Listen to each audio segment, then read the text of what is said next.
Vamos a hablar hoy con uno de los mayores especialistas en cine de nuestro país. En cine, en imagen, en comunicación audiovisual. Es todo un referente. Yo recuerdo cuando era estudiante de periodismo cómo los libros de nuestro invitado se leían con fruición, se estudiaban, se aprendían, porque de él aprendimos muchas cosas. Aprendimos también a amar el cine y a entender el cine. Catedrático emérito de Comunicación Audiovisual de la Universidad Autónoma de Barcelona, de la que fue decano. Ha ejercido como docente en la Universidad del Sur de California, el MIT, Instituto Tecnológico de Massachusetts, y el Instituto Tecnológico también de California. Él es miembro de la Academia de Bellas Artes de San Fernando y ha presidido y pertenecido a numerosas asociaciones y academias de cine en España, en Francia y en los Estados Unidos. Hoy tengo el gusto de poder conversar ante todos ustedes con Román Gubern. Muy buenas tardes, Román. ¿Qué tal? Buenas tardes, ¿cómo estamos? Muy bien, encantados de tenerte aquí y de poder hablar de cine, de imagen, de comunicación. Bueno, tú eres un asiduo además a la Fundación Juan March, que ha sido muy importante en tu vida. Sí. Bueno, el año 71 recibí una beca de la Fundación March. Yo empecé el cine, a hacer cine como guionista en los años 60, que fueron los años de la apertura de Fraga y Barne, cuando Fraga relajó la censura, García Escudero era muy cinéfilo, y por tanto hubo un nuevo cine español con Carlos Saura, Basilio Martín Patino, etcétera, etcétera, ¿no? Y empecé a hacer, y fui guionista de varias películas. Pero cuando llegó el año 69, Fraga y Barne, que fue un ministro en ese aspecto muy positivo, porque realmente reordenó un poco el sistema de censura y relajó un poco la severidad de la dictadura. Cuando cayó el año 69, Fraga y Barne, entró de ministro Sánchez Bella, que volvió a cerrar la puerta. Y yo había escrito varios guiones con Jaime Camino. Y Jaime me dijo: chico, ha vuelto la censura dura, no hay nada a hacer. Yo he pedido una beca a una fundación para que me den una beca para Estados Unidos para estudiar las nuevas tecnologías de cine, el vídeo, el digital estaba en el horizonte lejano, pero se adivinaba el digital, etc. ¿Por qué no pides también tú una beca y coincidimos en Estados Unidos? Bueno, y me pasó, lo conseguí las bases de las becas de la Fundación March. Quedaban muy pocos días de plazo para acabar el plazo de admisión de solicitudes y tuve que improvisar verdaderamente un tema de trabajo, de estudio, es decir, un proyecto de investigación. Debo decir que me ayudó mucho un libro que estaba muy de moda en ese momento, que era el libro de Humberto Eco, Apocalípticos y Integrados ante cultura de masas. Me iluminó, me ayudó mucho a hacer mi esquema, ¿no? Pero me faltaba la carta de invitación, que era requisito necesario de un profesor que te invitase desde MIT. Y había conocido en un congreso clandestino, porque en aquella había congresos clandestinos en la dictadura, un congreso sobre la guerra civil. Había conocido a Will Watson, historiador, profesor en MIT, que estaba trabajando el tema de Hemingway en España en la guerra civil. Y como yo soy de cine, quiso conocerme para entrevistarme sobre Hemingway, que colaboró en algún proyecto, etc., ¿no? Y le escribieron una carta corriendo: oye, una invitación para MIT, MIT quiere decir Instituto de Tecnología de Massachusetts, eso hay que explicarlo, ¿no? Y presenté la documentación completa, presenté la documentación parcial a la Fundación en su fecha, pero me quedaba pendiente la carta de invitación que no presenté todavía. Voy a tardar unos días en llegar. Yo confieso sinceramente que nunca pensé que me darían esa beca. Nunca lo pensé, porque ya era un poco rojilla, un poco antisistema, joven rebelde. Había presentado la carta de invitación fuera de plazo, etcétera, etcétera, ¿no? Pero el buen olfato de un sociólogo, que ahora sé que era el responsable de elegir en ese caso, que era Diez Nicolás, dio el placer de mi proyecto, que en el fondo era un eco de Umberto Eco, era el eco, el elaborador de Umberto Eco, ¿no? Y entonces yo fui a Estados Unidos, llegué el 1 de mayo del 71, no sé si era por la guerra de Vietnam, o porque era el 1 de mayo, o porque el FBI tiene antenas muy largas, para eso le paga el FBI. Yo pasé a la aduana, era mi primer viaje a Estados Unidos, era la primera vez que iba. Pasé a la aduana, y una vez pasada ya la aduana, se me acercó un agente del FBI. Please, FBI, follow me. Tenían información por el consulado americano que llegaba una persona para quedarse un año en Boston, en Cambridge. Y seguí al del FBI, me metió en un cuartito pequeño, me registró la maleta y lo que no es la maleta, como nunca me han hecho. Sí, me lo han hecho en países soviéticos también, pero en América nunca me había pasado. Y Placid. Y estuve un año en MIT, conocí a Chomsky, bueno, comías con premios Nobel, porque a la hora de comer en el comedor público que había premios Nobel de física, de matemáticas, de biología, se sentaban contigo para tomar ahí en la fila de los platos típicos de los comedores, ¿no? Y te preguntaban, tell me about Spain, tell me things about Spain, cuéntame cosas de España. Y tú le contabas de España, y convivías con premios Nobel. Yo ahora cuando lo pienso, digo, madre mía. Y hay Chomsky, bueno, con Chomsky, charlas de tú a tú, no lo veas, ¿no? Bueno. Y cuando terminé la beca era de un año. Bueno, hubo una cosa muy importante también, Me acogió, al llegar a Boston, un cura clandestino. Y voy a explicar qué quiere decir con un cura clandestino. Había conocido yo también en Barcelona a un estudiante de Harvard que estaba haciendo una tesis doctoral sobre la película de André Malraux, Espoir. Espoir es la famosa película sobre la guerra civil española de André Malraux. Y tenía su dirección y le escribí que iba a ir a Boston y bueno, y me acogió en su casa, y su casa era una comuna jesuita, pero como todos iban sin sotana, todos iban de civil ya en aquella época en América, pues yo hasta el tercer día no me enteré que era un seminario, que era una cosa de curas, porque...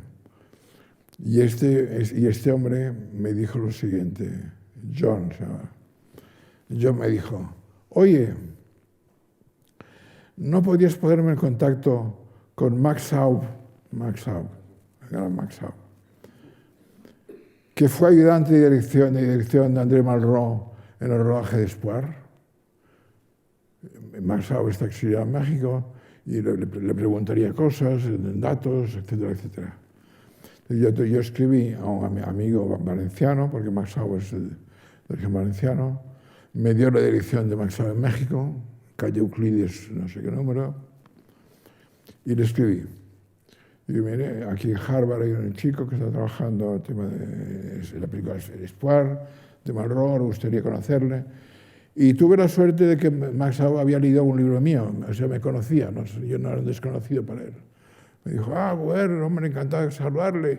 Ya he leído el libro sobre el macartismo, que publicó, un libro estupendo, me encantó, no sé qué.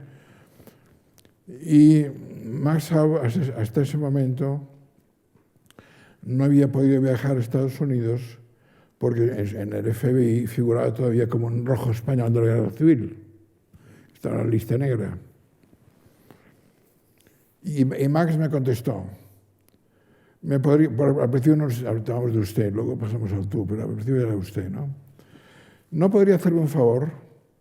Estoy haciendo un libro sobre Luis Buñuel. Y Luis Buñuel trabajó en exilio en el Museo de Arte Moderno de Nueva York. ¿Podría usted ir un día al Museo de Arte Moderno de Nueva York y ver los archivos, si hay cartas, documentos, fotos de sobre Buñuel, etc. Sí, claro que sí. Y efectivamente, me fui a Nueva York, iba todos los fines de semana iba a Nueva York. Y encontré documentos de Buñuel inéditos, que no se habían publicado nunca hasta ese momento. Entre ellos, la carta de dimisión, porque Buñuel fue obligado a dimitir por presiones políticas que decían en el MoMA, Museo de Arte Moderno de Nueva York, hay un rojo español metido trabajando. Y fue denunciado. Entonces yo encontré la carta en que Buñuel escribe a Iris Berry, que era la directora de Cinemateca del MoMA, en que dimite, y le envié fotocopia. Y me contestó. Tengo la carta, ahora me archivo. Luis Buñuel no quiere que se publique, porque fue una carta de circunstancias que se hizo entre él y la directora del museo para cubrirse mutuamente los dos. Y por tanto es un documento estratégico para taparse ante el FBI, taparse las vergüenzas, ¿no? Bueno, entonces, estamos con Max, ahora nada menos. Entonces Max me escribió un día y me dijo, por fin tengo visado para ir a Estados Unidos, porque me han invitado a una conferencia en Nueva York y otra en Harvard, la Universidad de Harvard. Y por consiguiente me encantaría saludarles cuando vaya a Harvard. Harvard está en Cambridge, donde está también MIT. Y yo conocí a Max Out en Cambridge, en 71-72, y cenamos en casa del arquitecto, que fue el arquitecto del pabellón español en la República en París, ¿cómo se llama? Sert, José Luis Sert, en casa de Sert, Max Saud, Marichal y Solita Salinas. No sé si se les suena o no suena, pero son nombres, son gigantes de la literatura. Una cena de gente muy importante. Y entre ellos el modesto Román Gobern, que era el más joven de todos ellos, que estaba asombrado, no se creía que estar cenando en casa. Que alternaba con gente tan principal, tan importante. Tan principal como José Luis Ser, que en su casa presidiendo la mesa, ¿no? Sí. Román, un segundito. Estados Unidos es un país que tú consideras una de tus patrias, una de tus naciones, pero hay dos más. Sí. Una es Francia, y me gustaría que nos hablas de Francia y de un descubrimiento que has hecho recientemente de un cuaderno entre tus papeles. Bueno, vamos a ver, Francia. Yo nací con 34, en vísperas de la Guerra Civil, en una familia de la alta burguesía catalana. Alta burguesía asimétrica, la rama materna eran banqueros monárquicos de derechas, obviamente, y la rama paterna, mi abuelo paterno, era presidente del Tribunal Supremo de Cataluña, de la República. Por tanto, era alta burguesía. Supongo que esos matrimonios se conocían en el teatro del liceo, las buenas familias, y eso permitía que antes de la guerra una alta familia de alto copete de derechas se casase con unos republicanos, porque yo nazco de ese cruce, ¿no? Y cuando empieza la guerra, vamos al exilio. Y mi exilio, yo nazco en 34, vamos a Marsella. Bueno, el exilio, bueno, eso sería muy largo. Bueno, vamos al exilio, Marsella, San Remo, Italia, porque era más barato que Italia que Francia, Biarritz, y luego ya de Biarritz San Sebastián, Barcelona. Y la herida fundacional de mi biografía, es haber nacido en una familia rota en dos, porque luego se intentó recomponer las formas. Se pactaron. Yo vivía con una familia rica, con los banqueros de derechas, franquistas. Pero supongo que se llegó a un acuerdo de convivencia y los jueves yo y mis hermanos íbamos a comer a la casa paterna, donde se hablaba catalán. En la casa materna se habla castellano, en la casa paterna catalán. Y los jueves íbamos a comer. Por tanto, se llegó a un arreglo de circunstancias, de convivencia, de unos niños de la guerra civil que habían nacido de este cruce híbrido de la república y la monarquía. Que eso es un tema de psicoanalista, de psicoanalista. Bueno, tan es así, vivíamos en casa de los banqueros, porque la rama rica era banqueros, ya lo he dicho, ¿no? Vivíamos en casa de los banqueros, los ricos. Y la madre, mi abuela, la madre de mi padre, solo puso los pies una vez en mi casa, una vez, para ver el cadáver de su hijo, mi padre.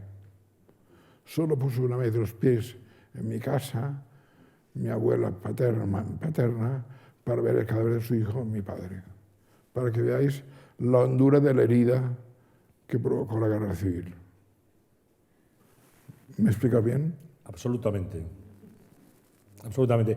Con esa experiencia, Román, sí, es obvio que tengo que preguntarte por cómo ves la situación en este momento en Cataluña y con tu vivencia, con tu experiencia, con tu conocimiento político también, que lo tienes, de lo que ha sido el mundo político en Cataluña. ¿Cómo ves todo esto? El tema de las identidades es tema de negociado de psicoanalistas y antropólogos. Punto. El tema de las identidades es tema de trabajo de antropólogos y psicoanalistas. Y Gobierno no tiene más que decir que eso. Antropólogos y psicoanalistas. Por cierto, Lévi-Strauss tiene un libro estupendo que habría que traducir ahora, que se llama De l'identité, de la identidad, un seminario que dirigió. Era el momento de traducirlo ahora mismo, es que es muy interesante ese libro. Bueno, les voy a contar un chiste. Puigdemont en Bélgica. El mito de Sísifo. ¿Les suena el mito de Sísifo, mito griego de Sísifo? Que subía la piedra y la piedra volvía a caer. Bueno, Puigdemont va con la piedra a Bruselas, consigue entrar en el Parlamento flamenco separatista, y no le hacen puto caso. Y lo echan del Parlamento. La piedra vuelve a caer para abajo otra vez. De modo que el viaje de Puigdemont a Flandes, no a Bélgica, a Flandes, ha sido de la más total inutilidad, lo cual celebro gozosamente. Bueno, ¿me he explicado? ¿Cómo libro abierto? No, le pregunta, no de esa etapa primera de Francia, pero sí el descubrimiento que ha hecho recientemente de un cuaderno de un joven al que le gustaba el cine y tomaba anotaciones en el cine. ¿Es así? Ah, sí. Bueno, cuando murió mi padre, bueno, primero, la familia banquera se hundió porque hubo un trapicheo que nunca conocí los pormenores. La banca Garrigano, que es mi segundo apellido, Banca Garrigano, tuvo un tropiezo financiero oscuro y creo que poco legal, pero no conozco los pormenores, y tuvo que ser comprada y adquirida por Banesto. Banesto compró la Banca Garrigano. Y pasamos de ser riquísimos a ser clase media. De la noche a la mañana pasamos de ser ricos a ser clase media pelada. Y entonces yo había que ponerse a trabajar, y yo tenía un tío mío que tenía una gestoría administrativa, y me puse de empleado con la gestoría a matricular coches. El trabajo que hacía era matricular coches. En la oficina de no sé qué, ingeniero, de licencia de conducción. Y cuando llevaba 2 años o 3, o 2 años y medio, haciendo papeleo de matricular coches, dije, esto no lo aguanto. Y había una reunión de cineclubs, porque bueno, hay toda una prehistoria que me ha saltado, la cinefilia. Había una reunión de cineclubs en Francia, en Marly-le-Roi, y dije, voy a esta reunión, y me salto a París, y si en París encuentro trabajo, me quedo en París. Lo cual me parece a los 21 o 22 años audacísimo. Cuando ahora lo pienso, madre mía, qué locura se te ocurrió probar ir a París así con una mano delante de otra. Bueno, reunir los ahorros que tenía unos pocos ahorros modestos, y dije, voy a probarlo.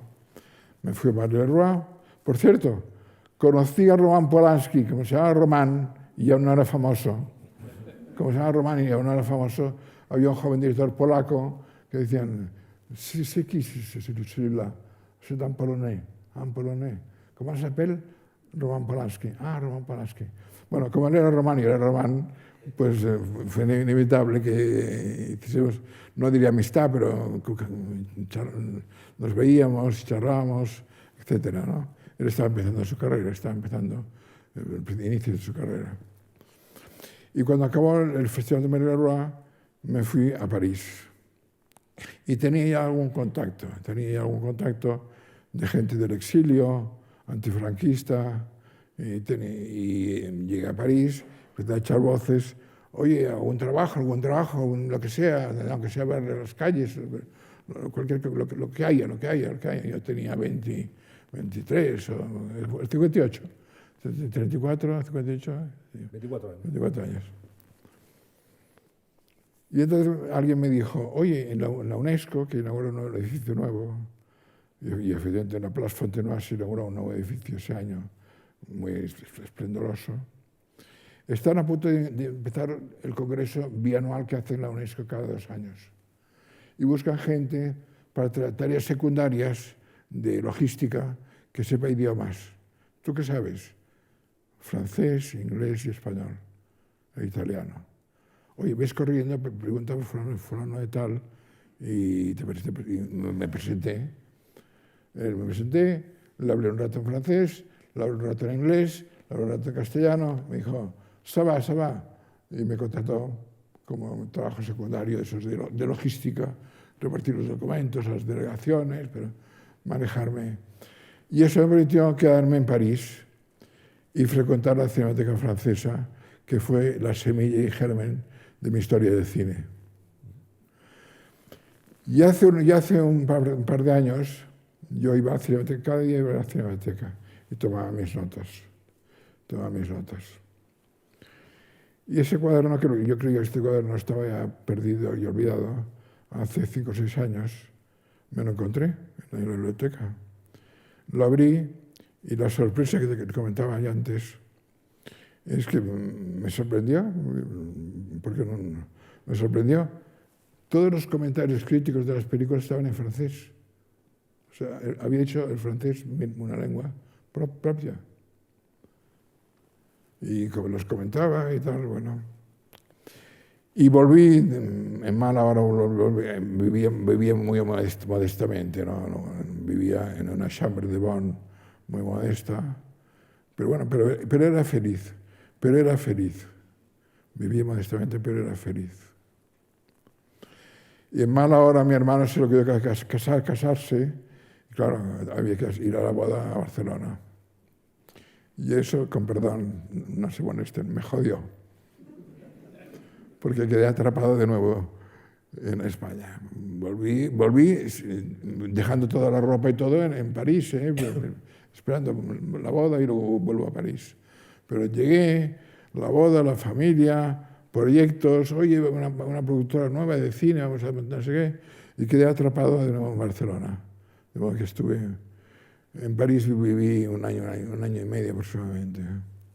Y mi cinefilia vino, y la historia del cine es hija de mi estancia en París.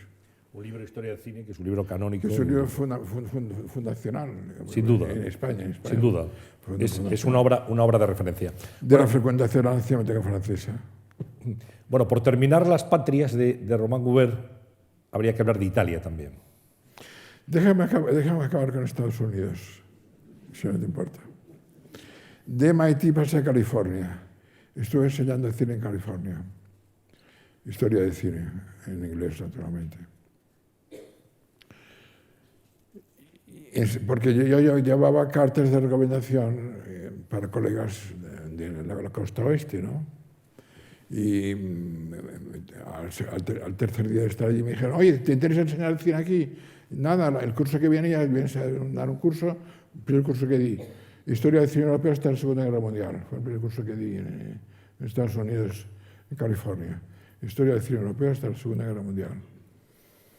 Por encargo de la Universidad Caltech.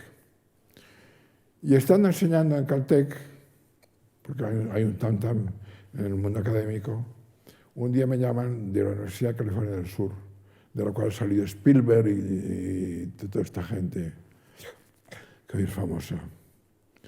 Y me llaman un día a mi despacho y me dicen, oiga, estamos organizando una mesa redonda para el día tal, nos gustaría invitarle para conocerle, o dice, en fin, para participar. Y bueno, ¿qué día es? Tal día, tal hora. Fui a la mesa redonda, intervine, y al terminar el decano me dice, ¿quiere venir a mi despacho? Sí. ¿A usted le interesaría enseñar cine aquí? Me habían hecho una prueba, un test, para ver si era competente, ¿no? Y me encontré de pronto enseñando en 2 universidades de California, simultáneamente, 2 días en una, 2 días en otra, con un gran problema con el Immigration Service, porque estaba robando un puesto de trabajo a un americano. Y ellos se ocuparon de resolverlo, yo no me ocupé. La pelea con Immigration Service, inmigración, que estaba dando clases en 2 universidades simultáneamente en California. Y cuando muere Franco, como que Franco murió estando yo en California, el día en que presenté, que Borao llegó a Los Ángeles y me llamó y me dijo, he organizado una proyección de Furtivos en el Samuel Owen Studio. ¿Puedes presentar la película? Si me la enseñas, sí. Me la enseñó, dije, de acuerdo. Se organizó una proyección y resultó que la proyección, y el cónsul se ofreció una copa de champán, etcétera, etcétera. Resultó que el día elegido para la proyección fue el 20 de noviembre del 75. El azar hizo que la proyección tuviese lugar el 20 de noviembre del 75. No sé si les suena algo esa fecha. El cónsul no apareció, el champán estuvo, pero el cónsul no apareció, ¿no? Y me acuerdo perfectamente, déjame, te lo cuento porque creo que te interesa.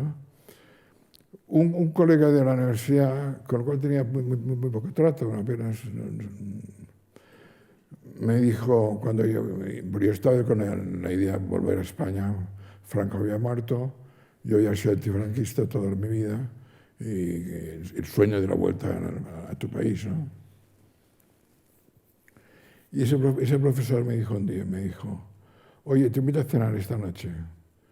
¿Puedes venir a su casa? No, intimidad, ¿no? Y fui, sí, de acuerdo. Fui a cenar y me dijo lo siguiente, mira, Román, te voy a hablar con mucha franqueza. Yo he trabajado para la CIA,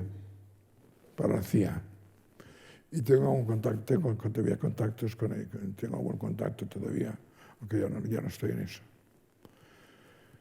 En el Departamento de Estado hay una gran preocupación porque con la muerte de Franco se va a producir un eje de la Lisboa comunista, la Lisboa roja y el Madrid postfranquista. Y eso le tienen pánico en el State Department, que se produzca en el sur de Europa un eje rojo, Madrid-Lisboa. Por tanto, mi consejo de amigo, aunque nos conocemos pocos, quédate aquí, sigue dando clases, cobrando un buen sueldo, etc. Por tanto, ves que hay muchos flecos que contar, ¿no? ¿Qué me preguntabas, perdón? Por Italia. Italia. Que es tu tercera patria, Sí. según tú reconoces. Italia. Un 30 de julio me llama Nicolás Sánchez Albornoz, primer director del Instituto Cervantes, y me dice, Román, soy Nicolás Sánchez Albornoz, encantado, no nos conocemos, pero ya sé quién eres. Mira, Semprún ha creado el Instituto Cervantes, que es un invento que imita la Alliance Française, el British, el Goethe, etcétera, etcétera, ¿no? Y queríamos empezar con 2 capitales, con París y con Roma. Y hemos hecho consultas en la embajada, etcétera, etcétera. Y te llaman para proponerte que dirijas, que pongas en pie el Cervantes de Roma. Viene agosto, te lo piensas todo el mes de agosto, y el 1 de septiembre te llamaré para que me digas si quieres ir a Roma. En realidad, la historia es más larga, pero no voy a hacerlo. Yo no tenía ningún interés, pero ningún interés. Conocía Italia perfectamente, había vivido en Italia, hablo italiano, pero no tenía ningún interés en ir a Roma. Y todos me decían, pues estás loco, en Roma, un paraíso, ciudad tan hermosa. Y sí, ya lo conozco, he estado 10 veces en Roma ya. Porque no tenía interés en ir, ¿no? Hasta que un día, Terence Moix, por cierto, yo me envié una foto de Terence Moix, que no sé si lo tenéis. Terence Moix, estando con él, era muy amigo, me dijo, la época más feliz de mi vida fue los 2 años que estuve en Roma. Y chico, esta frase ya me sedujo y caí como un tonto. Como un tonto, porque el trabajo de montar Cervantes era trabajo burocrático, administrativo, aburrido y gris. No era cultural, no, era permisos de no sé qué, con la corrupta burocracia italiana, de Berlusconi and Company. Pensad que en esa época, año 95, todavía había que ir a pagar la luz y el gas y la electricidad al banco en persona cada final de mes. Todavía había que pagar, no sé, a pagar la luz, el gas y el agua en el banco haciendo cola. Todavía, país arcaico, premoderno. Corrupto donde los haya. Doy fe, corrupto. Cualquier permiso de obra, que tuve que lidiar con eso, permisos de obra, de no sé qué, cambiar la fachada, tenías que poner ahí un poco de petróleo al funcionario, ¿no? De modo que, bueno. Y luego también estuve un invierno en Venecia. Italia la conozco de cabo a rabo. Pero cuando se montó una universidad internacional en Venecia, la Venice International University, que dependía de Múnich, dependía de Boston, dependía de la autónoma mía, dependía de un punto de varias universidades. Se hacía todo en inglés. Y había alumnos alemanes, alumnos italianos, españoles. Y cuando se inauguró, el rector me pidió que fuese a dar un curso en Venecia, un invierno en Venecia. Lo más deprimente del mundo es un invierno en Venecia, amigos míos. Lo más deprimente del mundo es un invierno en Venecia. Es muy bonito para la instantánea, para foto. La neblina, la góndola, el silencio. El lugar más aburrido y más deprimente del mundo. Venecia en invierno. Me tocó Venecia de septiembre a diciembre. Y lo cumplí, Lo hice bien. Bueno, Román, ¿qué relación tuviste con el Vaticano en esa época en la que tú estabas? Sí, claro. Bueno, eso sería una conferencia de 1 hora. El que dirigía la Filmoteca Vaticana era un cura catalán. Un cura catalán que había conocido en La Habana, en Cuba, con motivo de un congreso de cinematecas de todo el mundo, que cada 5 años hace un congreso, y era el director de la Filmoteca Vaticana y lo conocí allí. Y al cabo de 1 semana o 10 días de llegar a Roma, me llama Monseñor Planas. Oye, Román, ya sé que en catalán. Oye, Román, ya sé que estás aquí en Roma y el año que viene es el centenario del cine, hay un comité vaticano que está organizando las festividades, los actos, etc. Quería invitarte a formar parte del grupo. Bueno, esto cuéntamelo bien, porque si no me lo cuentas bien, yo no... No, te invito a comer el mejor restaurante de Roma, los curas del Vaticano en el mejor restaurante de Roma.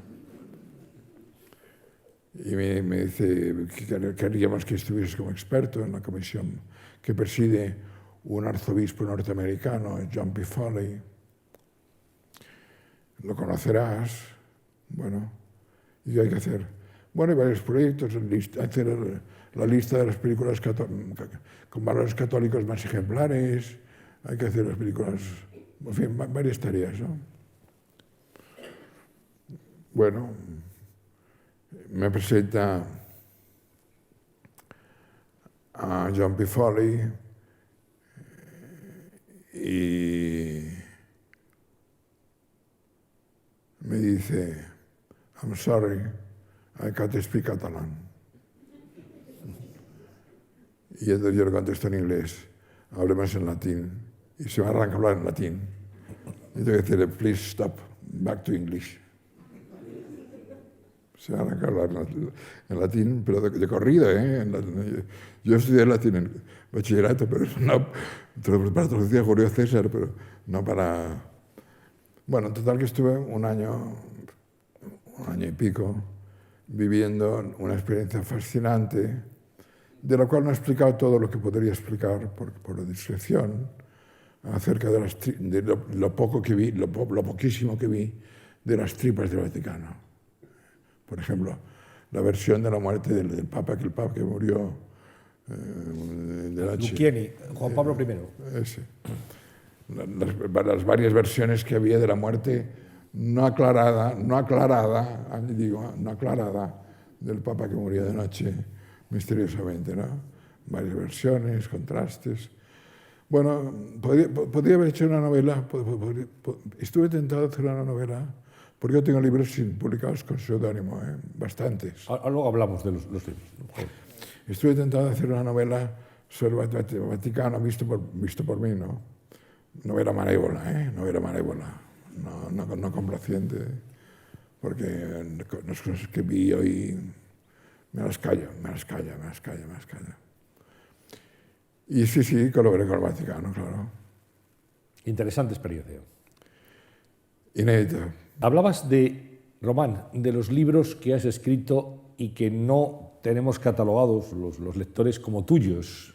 Bueno, yo cuando volví de París, no tenía trabajo, y fui a Editorial Bruguera, que los mayores de estas salas eran la editorial de Corintellado, de Westerns, FBI... Marcial Fuente Estefanía. La Fuente Estefanía, etc. Y yo no tenía trabajo y tenía un pariente que trabajaba. Era todo un edificio, ¿eh? Era la emperatriz de la literatura de kiosco. Bruguera era la emperatriz de la literatura de kiosco. Yo fui a buscar trabajo, tenía un pariente que trabajaba allí y me dijo, oye, ¿te apetecería dirigir la sección de cromos, cambio, repe, cambio, repe? Está vacante la sección de cromos, ¿te apetecería dirigirla? De cabeza, ya. Y estuve 2 años dirigiendo la sección de cromos de Bruguera, ¿no? Y aprendí muchísimo. Trabajo proletario, era un proletario.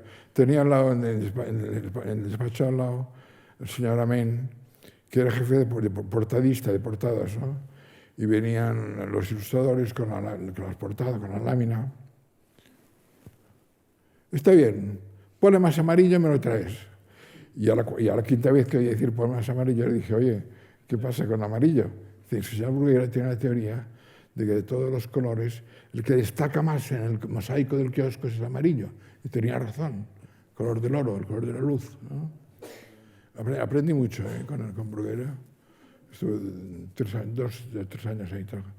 Bueno, y hacía también libros de encargo, porque tenía muchas colecciones de divulgación, la pintura moderna, el psicoanálisis, los conquistadores, la historia de la aviación, etc., ¿no? Eran libros de divulgación mal pagados, pero bueno, abrías 4 o 5 libros y ibas copiando un poco de aquí, un poco de allá y tal, y armabas el libro.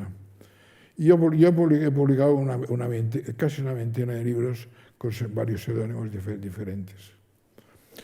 Cuando llegó la informática y se quiso poner orden en la Biblioteca Nacional, la oficina del ISBN, etc., se encontraron con discrepancias descomunales entre el apellido del contrato, el apellido del libro, y he recibido como 30 cartas y llamadas de la Biblioteca Nacional y del ISBN. Ahora ya está resuelto porque hace tiempo que no me llaman, ¿no? Oiga, ¿usted es autor de la historia de las religiones de Tetalaña? Pues sí. Lo firma R.G. Bernard. Sí, soy yo. ¿No? O de la historia de la aviación, o lo que fuere, ¿no? La pintura moderna, lo que te echasen. Por tanto, he sido negro, a mucha honra he sido negro proletario de la literatura de kiosco. Lo reivindico con orgullo. Bueno, pero hay libros firmados con seudónimo, libros, digamos, alimenticios, como diría Berlanga. Totalmente alimenticios. Total. Y luego libros que, como la historia del cine u otros, han tenido, desde luego, muchísima importancia en el mundo de la comunicación, porque no ha habido, hasta que Román Gubern empieza a escribir sobre cine, no había muchos libros de cine en España. No. Pero yo había estado un año en París, viendo naturalmente eso, ¿no? Y hay un libro que quiero mencionar, que es un caso atípico. Cuando yo publiqué un libro que se llamaba Anagrama, que Heraldes, que es mi cuñado mío, un libro que lo considero entre mis mejores libros. Se llama Máscaras de la ficción, sobre personajes de ficción, ¿no? Drácula, Dorian Gray, Raskolnikov, etc., ¿no? Y el capítulo de La mujer fatal dedicaba un párrafo largo, una parte larga, a Carmen de Mérimée. ¿No? Y analizando la novela en detalle, pensé, caramba, la historia de Carmen la cuenta don José, desde el calabozo, cuando era muerte. Si la historia la contase en primera persona Carmen, sería distinta a la que cuenta don José, que es la de Mérimée, ¿no? Y un verano que tenía tiempo, cogí la novela de Mérimée, me la puse al lado, me compré un diccionario de gitanismos, así de gordo, gitanismos, y siguiendo el libro de Mérimée, narré toda la historia por boca de Carmen y no de don José. Y se la llevé a Herralde. Bueno, Herralde tardó 5 minutos en decirme, esto es una porquería, no interesa nada. Me echó el libro. Es mi cuñado, pero le quiero mucho, pero me echó el libro. Yo no insistí.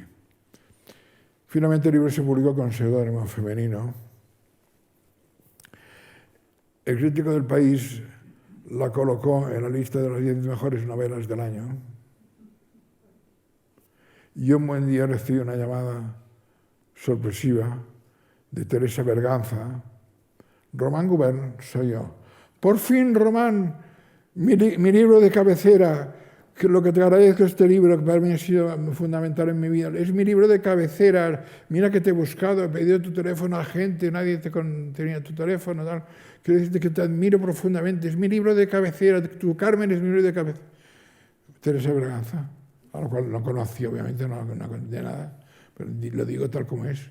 Y ahora de vez en cuando nos llamamos, lo han operado el corazón. Hace poco me llamó porque lo habían operado del corazón, ¿no? Por tanto, tengo serie B, digamos, de clase A y serie B de clase Z. No, la pregunta, Román, es cómo se enteró Teresa Berganza que ese libro firmado con seudónimo femenino era tuyo. Ahí está. Porque la crítica que hizo el País, pues sí, porque aunque la novela fue firmada por una mujer, dentro hay unas claves, por ejemplo, pone La confesión de Carmen, Román español. Título original, Román español. Traducción, Román Gubern. O sea, hay varias claves. Ya, para saber que era tuyo. En letra menuda, digamos, para que para iniciados. Para el lector sagaz. Inteligente. Traductor Román Gubern. Román de Carmen, Román español, en fin, hay 3 claves y ella sabía, supo que era yo. Román sigue en activo y sigues publicando. Tu último libro es Dialectos de la imagen. Ha salido hace 2 meses. 2 meses, 3 meses, sí. Y hoy tengo una entrevista radiofónica sobre este libro, aquí en Madrid. Cuéntanos algo de Dialectos de la Imagen. Bueno, sí, es un libro... Yo soy consciente que soy ya muy mayor, ya que me queda poco recorrido, y quería buscar la vinculación entre la mitología arcaica, egipcia, griega, etcétera, etcétera, acerca de la luz, de la imagen, de la visión y las nuevas tecnologías. Sobre todo hay un tema que me fascinaba, que era el tema, esa ilusión de entrar en la imagen, entrar dentro de la imagen, que muchos surrealistas han trabajado, y Alicia, en fin. Bueno, Alicia es un espejo, pero parecido. Y busqué esta vinculación entre mitos arcaicos hebreos, griegos, egipcios, la luz, la mirada y las nuevas tecnologías. Y de ese intento de juntar esas dos cosas nace Dialectos de la Imagen. Es tu último libro, por el momento. Hablamos de escritura, de tus novelas con seudónimo como Negro, las que publicaste, los libros que has publicado con tu nombre. Me gustaría retrotraernos a tu etapa de guionista, la importancia del guión, que es fundamental en el cine. Tú fuiste guionista, trabajaste con Jaime Camino, pero no solo con él, también con otros directores.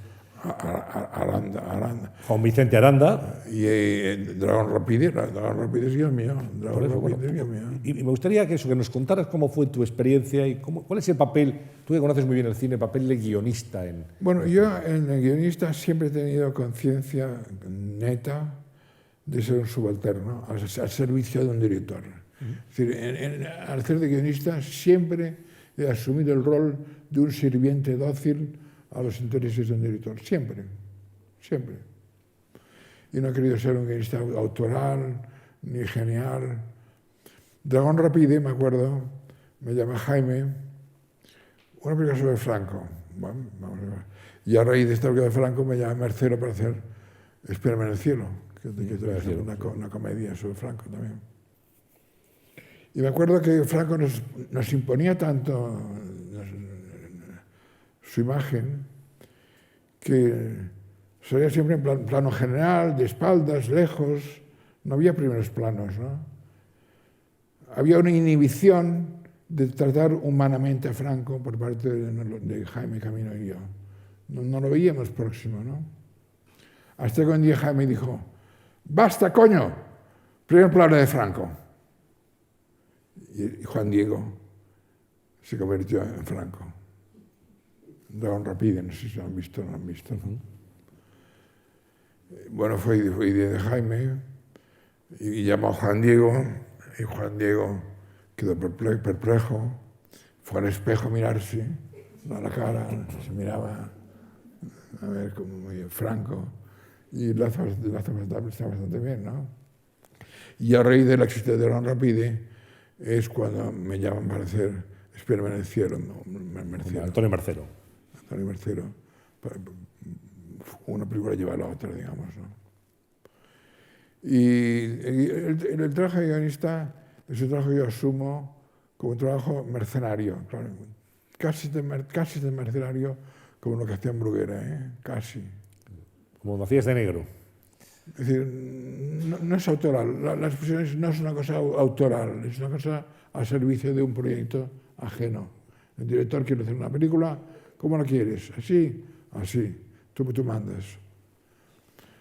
Y por tanto, mi obra está en mis libros, básicamente en mis libros, ¿no?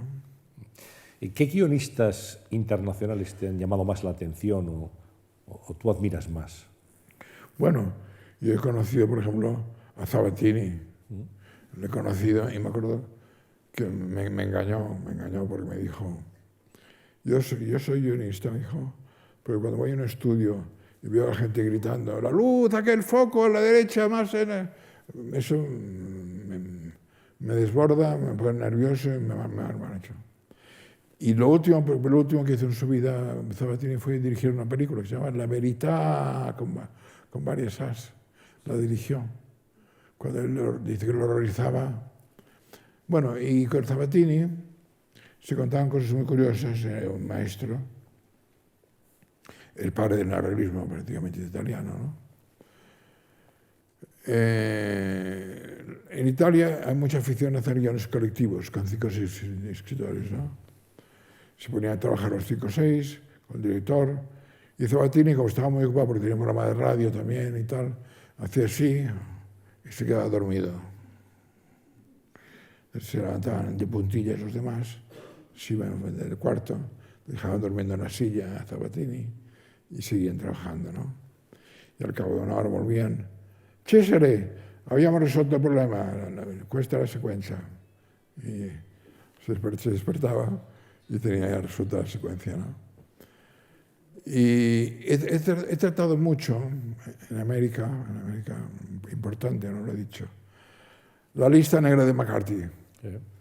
He sido amigo, he colaborado con Alba Bessi, una de las víctimas del macartismo, en una película llamada Dragón Rápido, llamada España otra vez, Jaime Camino. Y en Hollywood, yo vivía en Hollywood por mitomanía, porque Los Ángeles está lleno de autopistas.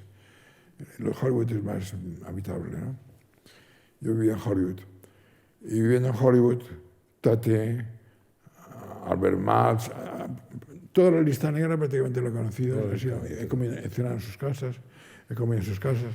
Me han preguntado sobre Franco, me han preguntado de la guerra civil. He tenido relación con ellos, con todos ellos. Hablemos de directores. ¿Cuáles han sido tus directores fetiche? Los directores a los que más has reconocido. Hombre, en los clásicos Stroheim, en los modernos Kubrick. Hay muchos. Hay un panteón. Godard en cierto momento también, muy importante. Jean Vigo, Luis Buñuel, por supuesto. Reconocido, está en casa de Buñuel, en México. Podría contar anécdotas, pero sería muy largo también sobre Buñuel. He aprendido de aquí y de allá, de gente como Buñuel. Bueno, voy a contar una anécdota muy interesante de Buñuel. La última película de Buñuel, que se llama Ese oscuro objeto del deseo, es la adaptación de una novela francesa que se llama La femme et le pantin, la mujer y el perele. La femme et le pantin, la mujer y el perele. Que es la historia de un hacendado, un rico cortijero, enamorado perdidamente de una chica rubia que no le hace caso, que no accede a los requerimientos amorosos.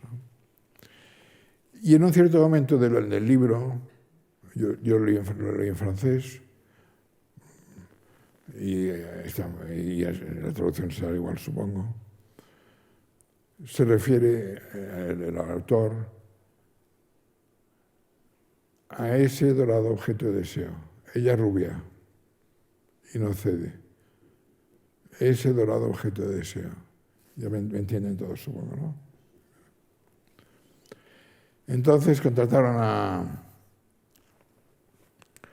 la de Tango en París, ¿cómo se llama? María Schneider. A Schneider para el papel. Y hubo que cambiar el título, Ese oscuro objeto del deseo, porque no era rubia. ¿Me siguen? No era rubia, pero entonces pasa a ser Ese oscuro objeto del deseo. En ese momento, María Schneider estaba liada con la heroína. Una droga devastadora. Llegaba tarde al rodaje, lo hacía mal, no cumplía. Llega un momento que Buñuel se planta ante el productor, Silverman, le dice, mira, oye, María Schneider no podemos seguir con ella, está con la heroína y tal. Y entonces le dice Silverman, pues ya tengo una actriz en mente, una chica que está empezando, que es nueva, desconocida, pero promete mucho. Bueno, por cierto, ya le he contado que sí, pasa a ser oscuro porque ella es morena, ¿no? Y Buñuel dice, no, mejor Ángela Molina. Y Silverman dice, no, esta chica, que no me acuerdo cómo se llama, que es francesa, que es nueva, es barata, tal. Buñuel, no, Ángela Molina. Y al cabo de 5 minutos de discutir, dice, no te preocupes, las dos. Y en la película El oscuro objeto del deseo, si lo habéis visto, Conchita lo hacen 2 actrices. Y Buñuel me dijo, estando en su casa, que gran parte del público no se entera que son 2 actrices distintas. Porque la empatía arrebatada de meterte en la película hace que Conchita sea siempre la de Conchita, aunque sea en un momento dado Ángela Molina y en otro lado la actriz esta, que no me acuerdo cómo se llama. Actriz francesa. Bueno, y en España, hablamos de directores internacionales, Buñuel es español, pero es un director con proyección internacional. En España, ¿quiénes son los auténticos hitos de la dirección de cine? Desde Berlanga a Erice hay unos cuantos. De los tuyos, los que tú salvarías o pondrías en un lugar Pues Berlanga y Erice estarían en la terna o en la lista final, ¿no? ¿Saura también? Saura también, que es buen amigo mío, al cual envidio. Tiene 2 años más que yo y está de una agilidad. Y bueno, cuando veo a Carlos se ponen los dientes largos, porque 2 años más que yo y un pimpollo. Sin duda. Estuvo aquí hace un tiempo y lo demostró, sin duda. Un pimpollo. Y de los jóvenes directores, de época de la gente que, digamos, en los últimos 20 años ha tenido más presencia en el cine español, estoy pensando en Amenábar, en Almodóvar, ¿qué te parece? Bueno, Almodóvar es un cliché. Yo tengo un respeto enorme por Almodóvar, tiene películas, son obras maestras, otras no lo son, pero tiene buenas obras maestras absolutas, comenzando por Pepi Luciwam, sí. Una obra maestra de cine underground, de cine marginal, de cine de la movida. Sí, con muy poco presupuesto, fue su primera película. Por tanto, hay talento. ¿Amenábar te interesa? Amenábar empezó muy bien y sigue menos bien. Por cierto, la película Tesis está inspirada en un libro mío. Lo digo siempre, no lo dijo él, no presumo de... Yo tengo un libro que se llama La imagen pornográfica e interpretaciones ópticas, publicado por Anagrama. Y el último capítulo está dedicado a una imagen cruel. Y hablo del snuff cinema. Fue la primera noticia que tuvo en España del snuff cinema. Yo porque había vivido en Estados Unidos. La di yo en mi libro, ¿no? Y Amenábar me ha confesado que la idea le vino leyendo mi libro, ¿no? Lo cual no quita ningún mérito a Amenábar, naturalmente, ¿no? Y luego Amenábar no ha ido tan bien. No ha ido tan bien. Cine femenino, ¿qué te parece Isabel Coixet? Excelente. Aparte de la afinidad política que puede tener con ella, que la tengo, es una directora de gran talento. Y me da mucha envidia, yo hablo inglés bien, pero ella habla en inglés excelente. Parece que es americana, ahora ha vivido allí años, porque no lo explico, ¿no? La Coixet tiene un registro amplio que va de lo íntimo a lo épico, y eso no es fácil, tener ese registro amplio. Te iba a preguntar por otra directora y por su padre también, porque hablaba de Gracia Querejeta, estaba pensando en ella, y en Elías Querejeta, que ha sido seguramente el gran productor, el hombre que tuvo una gran presencia en la producción. Lo traté mucho cuando empezaba. Bueno, cuando él empezaba, había en Madrid una productora llamada Uninci, que era un submarino del Partido Comunista. Bajo Franco, me refiero. Hizo Viridiana es la productora de Uninci. Ahí estaba Bardem, estaba Dominguín, el hermano del torero, Domingo Dominguín, el hermano del torero, Paco Raval, que era también comunista, etc. Y yo pasé la temporada aquí en Madrid, vinculado a Uninci, en los amigos, ¿no? Portabella. Era Portabella. Portabella también estaba en el grupo también. Y Unizzi murió cuando Viridiana triunfó en Cannes. El triunfo de Viridiana en Cannes fue la muerte de Unizzi, que fue la productora, porque desveló que había una conspiración, entre comillas, y se acabó.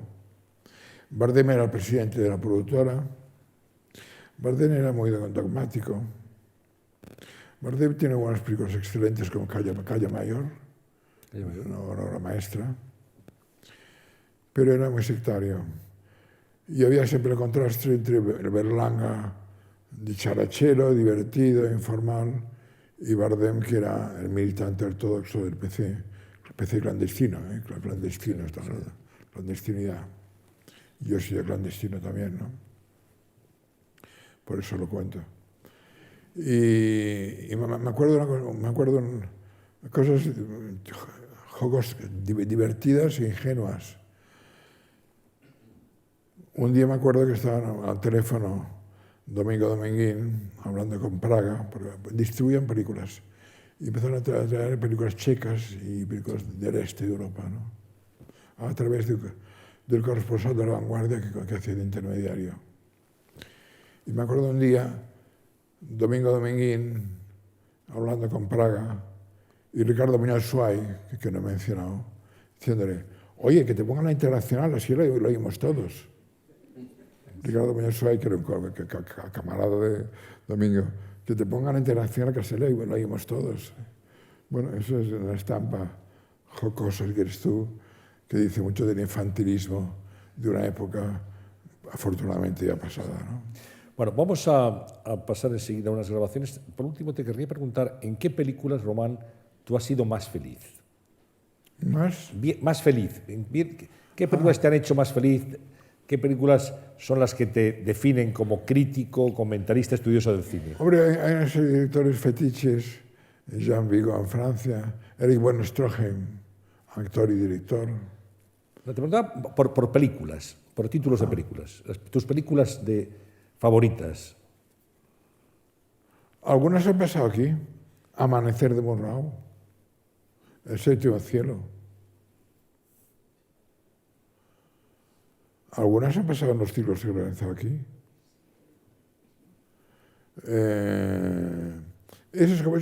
Mira, esa pregunta que me la hacen mucho, es una pregunta frecuente, ¿eh?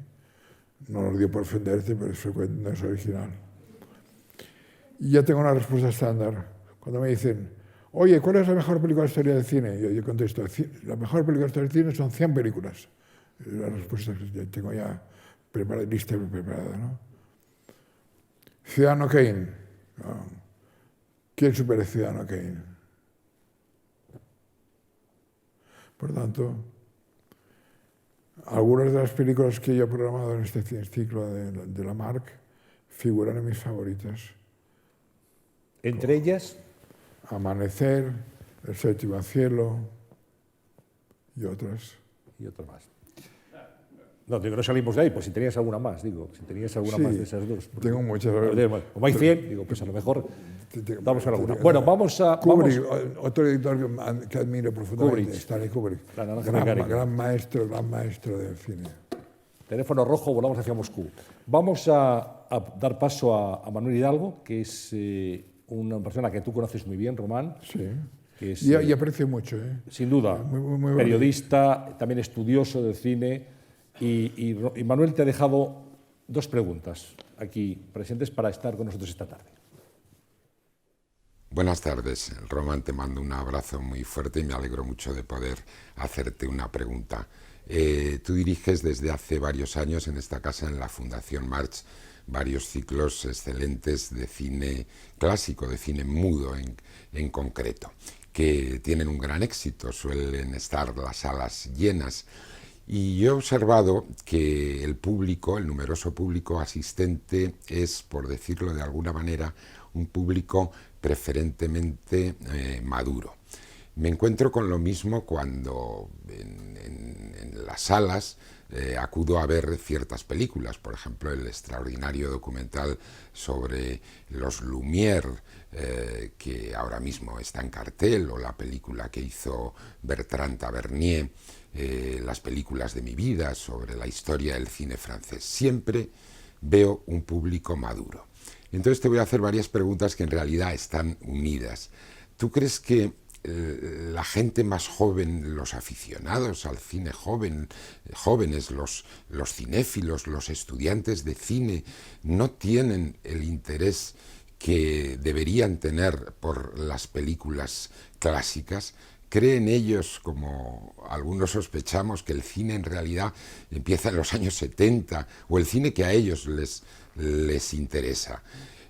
Ha evolucionado tanto el cine que en realidad, y con un lenguaje y con unos cambios de lenguaje tan importantes, que en realidad no tiene mayor sentido como lo tiene, creo yo, en la pintura o en la arquitectura o en la literatura, conocer y estudiar a los clásicos. Ahora en televisión española, que tiene una gran responsabilidad que no cumple, a mi juicio, con la cultura, hay un programa diario en la 2, Historia de nuestro cine. ¿No sería deseable que hubiera uno semejante de historia del cine mundial para que se conocieran mejor los clásicos? Porque en otras generaciones acudíamos con hambre a ver las películas modernas, las películas más recientes, pero con el mismo apetito acudíamos a ver las películas de los clásicos. Ahora parece que eso es una actividad catacúmbica entre los jóvenes, poco menos que reducida a las filmotecas en aquellas ciudades donde las hay. ¿Qué opinas tú de esto? De si hay una desafección de los jóvenes hacia el cine clásico y de si habría que hacer algo con esta desafección. Gracias. Pues tienes razón. Bueno, hay élites y hay élites que son muy selectivas, y también entre los jóvenes hay algunos jóvenes que efectivamente son fieles al cine clásico, pero son minoría. Son minoría como son minoría los que leen el Ulises de Joyce, o los que leen a Tolstoy, por ejemplo, ¿no? Por tanto, yo creo que hoy día es que se ha dejado una cosa, se ha dejado Internet, se ha dejado las pantallas domésticas, se ha dejado el DVD, se ha dejado el televisor doméstico. Hoy día tenemos una multiplicación de ventanas, así se llaman, ventanas de exhibición. Y por tanto, ya no hay colas para ver un clásico mudo, pero en cambio, seguro que hay más cultura de cine por el que los soportes se han multiplicado, pantallas domésticas. El televisor en su origen fue la chimenea del hogar, la chimenea de la abuela y la familia en torno, todos juntos viendo lo mismo. Hoy día en cada dormitorio hay una pantalla. Por tanto, hay una pantalla significa una estratificación del gusto y de la cultura, porque el de arriba se pone una ópera de Wagner, el de abajo se pone una canción del verano. Pero tener más ventanas es bueno. Y hoy día se ve más cine clásico que nunca, aunque no sea en los cines, sino en las casas, en los cineclubs, en las universidades, etc. ¿Tú sacralizas mucho, Román, la pantalla grande? ¿O te da igual ver una película en una pantalla doméstica? Bueno, yo crecí con una pantalla grande. Pero en este momento. Y para mí, vamos a ver, 2001 puedes verlo en un teléfono celular, pero ver 2001 en un teléfono celular no es ver 2001. Sin duda. Punto. Sin duda. Punto. Pantallas, qué época aquella, Román, cuando había Cinemascope. Sí, ¿Te claro. acuerdas, Claro. Esas pantallas enormes. Entonces, hoy día tenemos en la jerga del oficio se llama ventanas de exhibición. Hoy hay más ventanas de exhibición que nunca. El teléfono celular es una ventana de exhibición, pero claro, ver, no digo ya Kubrick, que es un escándalo, Ben-Hur en la pantalla del teléfono móvil no es lo mismo, ¿no? Por lo tanto, Jiménez Caballero, que era un fascista pero inteligente, Ernesto Jiménez Caballero, le conocí. Era un fascista, como una catedral, pero inteligente. En un artículo comparaba los cines de su época con las catedrales, y decía, solo falta el olor del incienso, que es propio de la iglesia, que el cine no lo tiene. Aunque luego vienen aquellas cosas aquí, para las moscas y eso que tendría que tener un olorcillo también peculiar. Ozonopino, era aquello, ¿no? Que echaban en los cines. Sí. Pero Jiménez Caballero, al que he conocido, por cierto, fascista de pies a cabeza, pero inteligente, comparaba las salas de cine de su época con las catedrales. Dice, salvo el incienso. ¿Tú compartes esa afirmación que hacen algunos especialistas de que el futuro del cine está en la televisión, en las series televisivas, y que la inteligencia de Hollywood ahora mismo en la creación está más en el mundo de la televisión que en el mundo del cine? Es evidente que hay un renacimiento espectacular de las series, y que empezó hace tiempo, empezó Los Soprano, etcétera, etcétera, ¿no? Y yo creo que hay una diversificación, la palabra es diversificación. Y hay series óptimas, insuperables, como hay películas óptimas, insuperables. David Lynch, directores favoritos, David Lynch, que por cierto hizo cine y televisión, Twin Peaks. Excelente serie. Y David Lynch figura en el panteón de los preferidos míos. Bueno, vamos a ver si te parece, Román, unas fotografías, un álbum que tenemos preparado, y tú nos has facilitado algunas, para comentar con los espectadores, y que tienen que ver con algunas etapas de tu vida. Ahí estás con Vicente Aranda cuando estoy rodando Brillante Porvenir, en el año 65. Sí, la primera la dirigí a Vicente, pero como Bardem, que era... Eso es interesante. Bardem, que era comunista ortodoxo, iba a decir de carnet, no, porque no había carnet. Bueno. Creó la ASDREC, Agrupación Sindical de Directores y Realizadores Españoles de Cine, que estaba en el sindicato vertical, y él estaba orgulloso de haber creado en el sindicato vertical franquista un sindicato horizontal, que eran los directores, ¿no? Y para hacer una película tenías que tener permiso oficial, con el tampón, de la ASDREC. Vicente, que venía de la emigración, venía de Venezuela, quiso hacer cine y debutar como director. Y cuando pidió la licencia en ASDREC, la denegaron porque no tenía currículum, no tenía historial. Y me dijo, ¿por qué no pides tú la licencia de director? Tienes más carrera que yo, has hecho cortometrajes, guiones, tal. Y yo pedí y me dieron la carrera de director, y se simuló una codirección que dirigió Vicente, pero era una codirección simulada. Vamos con otra fotografía. Aquí estás en el certificado. Estabas haciendo de extra, Román. Hice de figurante, en una pausa del rodaje. Yo hacía de cura y casaba a Nuria Esper con otro. Nuria Esper y José María Otero. Los casaba. Y en una pausa de rodaje, con el cigarrillo, para escandalizar, para escandalizar con los niños, y el cigarrillo. Una pausa del rodaje de la película esta. De Vicente Lluch. Vamos con otra fotografía. Ahí estás con Jaime Camino. Sí. Y Marta Argentina, fue su mujer durante años. Y con Jaime es con que he hecho más películas. Siempre ha sido porque me ha llamado, para ya murió, y colaboré con él en 8 y 10 películas, sí. Vamos, nueva fotografía. Bueno, eso lo hizo Colita. Colita fue una fotógrafa famosa en la época de la Gauchevin, no sé si suena la Gauchevin, supongo que sí, ¿no? La época de esplendor cultural. Fue una foto para escandalizar un poco. Son mis hermanas, Lali y Silvia. Lali casada con Jorge Herralde, y Silvia separada. Ahí estás, de Pilar Miró, Fernando Trueba, Ricardo Muñoz Suay, Gonzalo Suárez, Ventura Pons y bueno, Manuel Hidalgo, que hemos tenido antes en la pantalla. Entre otros. Sí. Fue en Valencia, una reunión como en Valencia, un congreso de debate o algo así.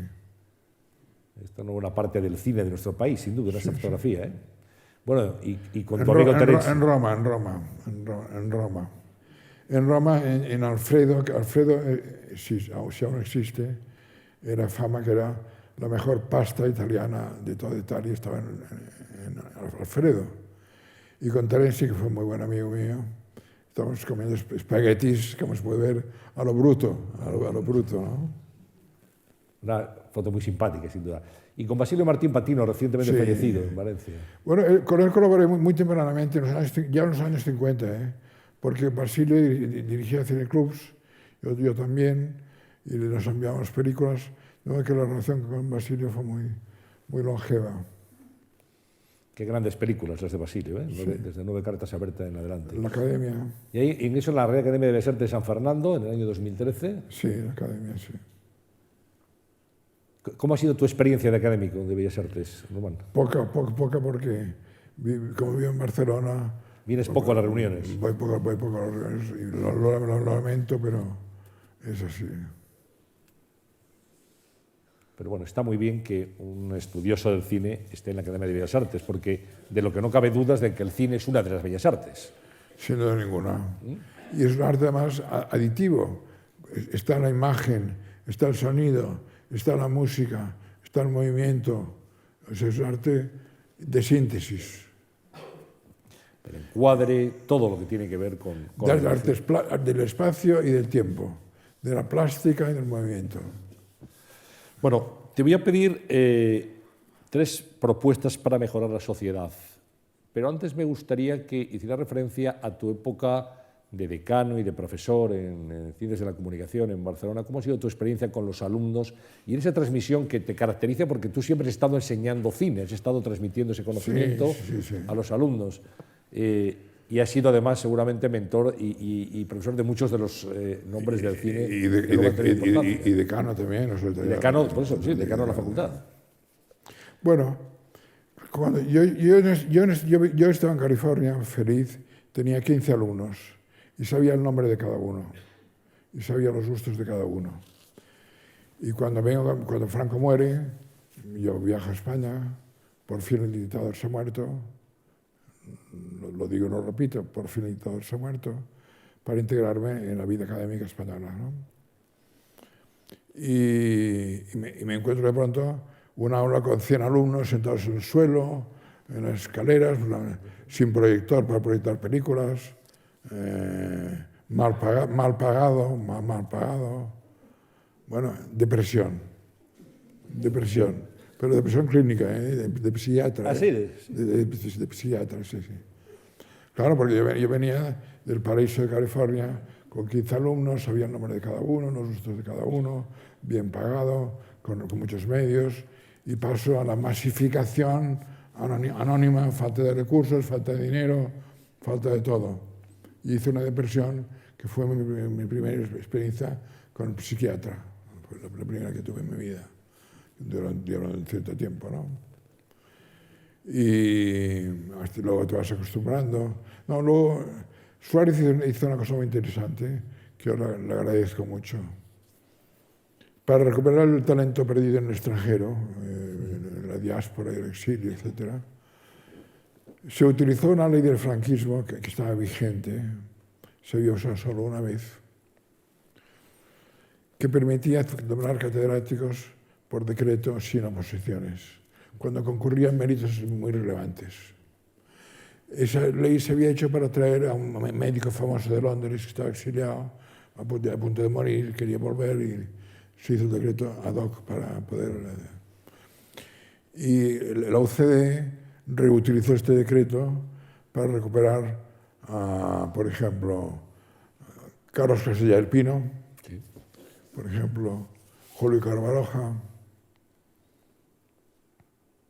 Román Gubern, una veintena de nombres que veníamos del exilio, del extranjero, de la cárcel o de la represión, etc. y nos hicieron catedráticos por decreto, sin oposición. Yo fui uno de ellos, uno de los 12 o 15 que nos hicieron catedráticos. Cosa que yo agradezco mucho al talento de la OCDE y a Adolfo Suárez. Y siempre es muy enriquecedor, ¿no? Ese contacto con los alumnos, con la gente joven. Bueno, fui decano de la facultad también en su día. Te vas acostumbrando a que la Universidad Española es precaria comparada con la americana. Es precaria. De tener 15 alumnos, de tener 100, pues de tener proyector o no tener proyector. Pues, hay un abismo, sin duda. Bueno, te tengo que pedir, como hacemos con todos los invitados que acuden a este ciclo, que nos dejes para finalizar 3 propuestas que a tu juicio, Román, sirvan para mejorar la sociedad, esta sociedad que tenemos. Si tú tuvieras ahora la posibilidad de decir qué 3 cosas habría que implementar, habría que hacer, habría que llevar a cabo para que esta sociedad fuera mejor, ¿dónde pondrías el acento?